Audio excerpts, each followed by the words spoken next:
So ಮೊದಲಿಗೆ ನಿಮಗೆ ಈಸಿಯಾಗಿ ಅಂದರೆ ಎಕ್ಸ್ಪೆಕ್ಟೆಡ್ ತುಂಬ ಸಲ ರಿಪೀಟ್ ಆಗಿರೋಂಥ ಕ್ವೆಶನ್ಸ್ ಅನ್ನ ನಿಮ್ಮ ಮುಂದೆ ಇಡ್ತಾ ಇದ್ದೀನಿ.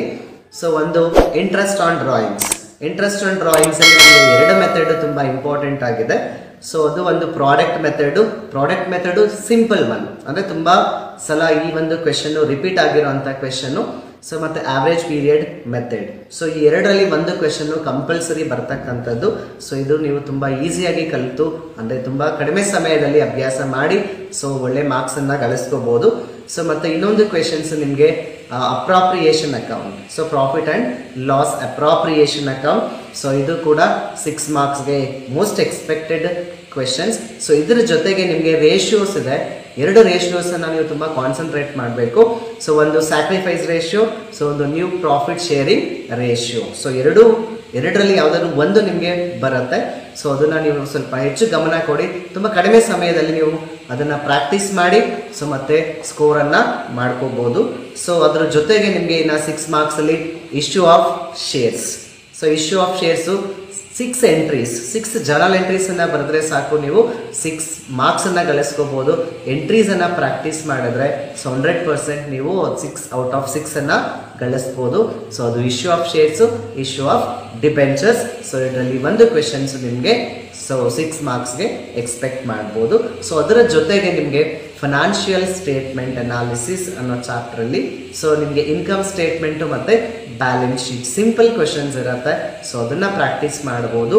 ಸೊ ಕಡಿಮೆ ಸಮಯದಲ್ಲಿ ಪ್ರಾಕ್ಟೀಸ್ ಮಾಡಿ ಸೊ ನಾವು 6 ಮಾರ್ಕ್ಸ್ಗೆ 6 ಅನ್ನ ತಗೋಬಹುದು. ಸೊ ಅದರ ಜೊತೆಗೆ ನಿಮಗೆ ರೇಷಿಯೋ ಅನಾಲಿಸಿಸ್ ಪಾರ್ಟ್ ಅಲ್ಲಿ ಸೊ ಸಿಂಪಲ್ ಒನ್, ಸೊ ಅಂದ್ರೆ ಲಿಕ್ವಿಡಿಟಿ ರೇಷಿಯೋ ಮತ್ತೆ ಕರೆಂಟ್ ರೇಷಿಯೋ, ಎರಡು ರೇಷಿಯೋಸ್ ಅನ್ನ ಕ್ಯಾಲ್ಕುಲೇಟ್ ಮಾಡಿದ್ರೆ ಸೊ ನಿಮಗೆ 6 ಮಾರ್ಕ್ಸ್ ಬರುತ್ತೆ. ಇಷ್ಟು ಕ್ವೆಶನ್ಸ್ ಅನ್ನ ಪ್ರಾಕ್ಟೀಸ್ ಮಾಡಿದ್ರೆ ಸೊ ಆಲ್ಮೋಸ್ಟ್ ನಾನೀಗ ಏನು ಕ್ವೆಶನ್ಸ್ ನಿಮ್ಮ ಮುಂದೆ ಇಟ್ಟಿದ್ದೀನಿ ಸೊ ಎಲ್ಲಾ ಕ್ವೆಶನ್ಸು ಸೊ ನಾವು 100% ಎಕ್ಸ್ಪೆಕ್ಟೇಷನ್ಸ್ ಅನ್ನ ಮಾಡ್ಬೋದು. ಯಾಕಂದ್ರೆ ಎಲ್ಲ ಎಕ್ಸಾಮಿನೇಷನ್ಸ್ ಅಲ್ಲೂ ರಿಪೀಟೆಡ್ ಕ್ವೆಶನ್ಸ್ ಅನ್ನ ನಾನು ನಿಮಗೆ ತಿಳಿಸ್ತಿದ್ದೀನಿ.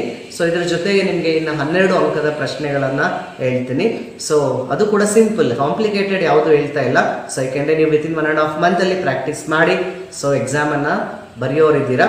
ಸೊ ಹಂಗಾಗಿ ಸೊ ಇದು ಇಶ್ಯೂ ಆಫ್ ಶೇರ್ ಕ್ಯಾಪಿಟಲ್ ಅಲ್ಲಿ 12 ಮಾರ್ಕ್ ಕ್ವೆಶನ್ಸ್, ಅಂದ್ರೆ ಆಲ್ರೆಡಿ ನಿಮಗೆ 6 ಮಾರ್ಕ್ಸ್ ಅಲ್ಲಿ ಫಸ್ಟ್ 6 ಎಂಟ್ರೀಸ್ ಬಂದಿರತ್ತೆ. ಸೊ ರಿಮೈನಿಂಗ್ ಇನ್ನ 3 ಎಂಟ್ರೀಸ್ ಅನ್ನ ಪ್ರಾಕ್ಟೀಸ್ ಮಾಡಿದ್ರೆ 12 ಮಾರ್ಕ್ಸ್ ಬರುತ್ತೆ ನಿಮಗೆ. ಸೊ ಅದು ಒಂದು ಕ್ವೆಶನ್ಸ್ ಸಿಂಪಲ್ ಆಗಿರ್ತಕ್ಕಂಥದ್ದು, ತುಂಬಾ ಕಡಿಮೆ ಕ್ಯಾಲ್ಕುಲೇಷನ್ಸ್ ಇರ್ತಕ್ಕಂಥ ಒಂದು ಕ್ವೆಶನ್. ಸೊ ಅದರ ಜೊತೆಗೆ ಸೊ ಫೈನಾನ್ಷಿಯಲ್ ಸ್ಟೇಟ್ಮೆಂಟ್, ಕಂಪ್ಯಾರಿಟಿವ್ ಮತ್ತೆ ಕಾಮನ್ ಸೈನ್ಸ್. ಸೊ ಎರಡನ್ನ ಪ್ರಾಕ್ಟೀಸ್ ಮಾಡಿದ್ರೆ ಸೊ ನಿಮಗೆ ಒಂದಂತೂ 100% ಬರುತ್ತೆ. ಸೊ ಇನ್ನೂ ಒಂದು ನಿಮಗೆ ಪ್ರಾಕ್ಟಿಕಲ್ ಓರಿಯೆಂಟೆಡ್ ಅಲ್ಲೂ ಹೆಲ್ಪ್ ಆಗುವಂತ ಕ್ವೆಶನ್ಸ್ ಸೊ ಇದಿರುತ್ತೆ, ಅಂದ್ರೆ ಫಾರ್ಮ್ಯಾಟ್ ಪ್ರಾಕ್ಟಿಕಲ್ ಓರಿಯೆಂಟೆಡ್ ಅಲ್ಲೂ ಕೂಡ ಕೇಳುವಂತ ಚಾನ್ಸಸ್ ಇರುತ್ತೆ. ಸೊ ಮತ್ತೆ ಇನ್ನ ಪ್ರಾಕ್ಟಿಕಲ್ ಓರಿಯೆಂಟೆಡ್, ಯಾಕಂದ್ರೆ ನಿಮಗೆ 4 ಕ್ವೆಶನ್ಸ್ ಇರುತ್ತೆ, ಅದರಲ್ಲಿ 2 ಬರೆದ್ರೆ 10 ಮಾರ್ಕ್ಸ್ ಈಸಿಯಾಗಿ ಬರ್ತಕ್ಕಂಥ ಒಂದು section. So that is section E, practical oriented question. So ಇದರಲ್ಲಿ ಕೂಡ ನಾನು ನಿಮಗೆ ಒಂದು 5 ಕ್ವೆಶನ್ಸ್ ಅನ್ನ ಹೇಳ್ತೀನಿ. ಸೊ ಆ 5 ಕ್ವೆಶನ್ ಪ್ರಾಕ್ಟೀಸ್ ಮಾಡಿದ್ರೆ ಸೊ ಮಿನಿಮಮ್ 2 ಕ್ವೆಶನ್ ಬಂದೇ ಬರುತ್ತೆ. ನೀವು 2 ಅಟೆಂಡ್ ಮಾಡೋದ್ರಿಂದ ತುಂಬಾ ಹೆಲ್ಪ್ಫುಲ್ ಆಗುವಂತ ಚಾನ್ಸಸ್ ಇರುತ್ತೆ. So first one, so in the absence of partnership deed, so how do you following cases ಅಂತ ಕೇಳ್ತಾನೆ. ಸೊ ಅಂದ್ರೆ ಪಾರ್ಟ್ನರ್ಶಿಪ್ ಡೀಡ್ ಇಲ್ಲ ಅಂದ್ರೆ ಸೊ ನಾವು ಯಾವ ತರ ಟರ್ಮ್ಸ್ ಅಂಡ್ ಕಂಡೀಷನ್ಸ್ ಅನ್ನ ಫಾಲೋ ಮಾಡ್ತೀವಿ. ಸೊ ಅದು ಒಂದು questions. So most of the time repeat ಆಗಿರ್ತಕ್ಕಂಥ ಒಂದು ಕ್ವೆಶನ್. ಸೊ ಅದ್ರ ಜೊತೆಗೆ balance sheet formats with main headings. So ನೀವು 5 ಹೆಡ್ಡಿಂಗ್ಸ್ ಅನ್ನ ಬರೆದ್ರೆ ಸಾಕು, ಸೊ ನಿಮಗೆ 5 ಮಾರ್ಕ್ಸ್ ಸಿಗುತ್ತೆ. ಸೊ ಅದು ಒಂದು question, balance sheets main headings. So next executor loans account.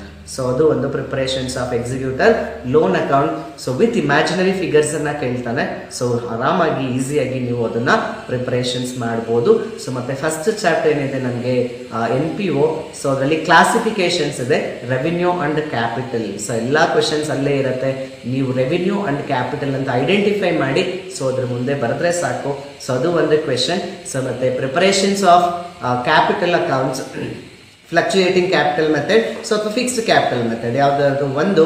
So with imaginary figures ಆಗಿ ಕೇಳ್ತಾನೆ ನಿಮಗೆ preparations of capital account. So ಇಷ್ಟು ಕ್ವೆಶನ್ಸ್ ಅನ್ನ ಈಗ ನಾನು ಏನು ಹೇಳಿದ್ದೀನಿ ಸೊ ಇಷ್ಟು ಕ್ವೆಶನ್ಸ್ ಅನ್ನ ನೀವು ಪ್ರಾಕ್ಟೀಸ್ ಮಾಡಿದ್ರೆ ಖಂಡಿತ ನಿಮಗೆ ಸೊ ಮಿನಿಮಮ್ ಅಂದ್ರು 50 ಅಂಕಗಳನ್ನು ತಗೊಂಡು ಸೊ ನೀವು ತೇರ್ಗಡೆ ಆಗ್ಬೋದು.